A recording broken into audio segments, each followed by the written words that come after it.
Xo'p, nima uchun men bu yerga kirdim va bu yerda chiqdim? Ko'rayotganimizdek o'suvchi trend. Ya'ni bizning asosiy vazifamiz trend bo'ylab harakat qilish. Trend bo'ylab savdo qilish. Bizda diapazon bor. Biz diapazonni pastki qismiga keldik va bu yerdan chiqdik. Va bu yerda bizda 1 minutlik yoki 5 minutlikda signal bo'lgan. Signal qanday? Buni ham ko'rsatib beraman. Mana bu signal. Mana bu yerda diapazon bor va hammasi oddiy diapazon chiqdi. Zakrepleni oldi va bu yerga men kirdim. Soat O'zbekiston vaqti bilan 12, ya'ni sessiya paytida kirganman. Va narx ketgan.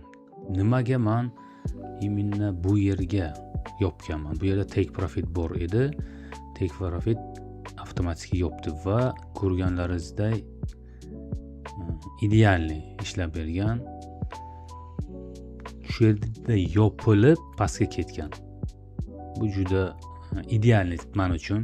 Idealniy kirish va idealniy chiqish deb hisoblayman. Buning bunda qarasak, mana bunda 10 punkt, maksimum 10 punkt stop loss, 10 punkt stop loss va 85 punkt take profit. Bu 1 ga 8,5 degani. Idealniy. Va kerakli joyga borgan. Bu hammasi oddiy. Faqatgina kerakli bilim kerak va shu bilimni ishlatish kerak vaqtida. Dalshi. Bu tushunarli demak. Mana bizning nimaga bu yerga qo'ydim? Chunki bizda diapazon bor. Pastki qismidan tepaga qismiga yuradigan, ya'ni flat bir tomondan ikkinchi tomonga harakatlanadi. Bu yerda ham xuddi shunday flat bo'lgan. Keyin dalshi bu yerda ham bizda ma'lum urovень bor. Men bu yoq urovеньga kelganda selga kirganman. Men urovеньga kelganda selga kirganman, lekin stop olganman. Undan keyin yana bu yerda signal bo'lgan va yana men shu ideyam bo'yicha qaytib kirganman. Stop loss buni tepasida bo'lgan.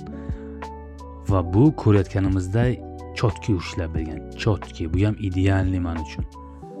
Xo'p, где-то mana teparoqda bor edi. 10 punkt, bu ham 10 punkt. Stop loss 10 punkt. Take profit qancha? 50 punkt. 1 ga 5 bo'lyapti. Bu juda zo'r. Nima uchun bu yerda chiqqaman? O yerda urovень bor, minimum bor. Mana shu minimumga qo'yganman. Dalchi ushlash mumkin edimi? Mumkin edi, lekin mana bunaqa harakatlar menga kerak emas. Ko'rganlarimizdek bu katta igroklar kirdi va katta igroklar chiqdi. Imminna katta o'yinchilar bilan harakat qilish bu eng to'g'ri yo'l. Oqim bilan harakat qilish. Oqimni katta o'yinchilar yaratadi.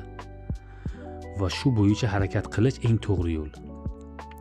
Oqimga qarshi harakat qilish uchun bizning mablag'imiz yetmaydi.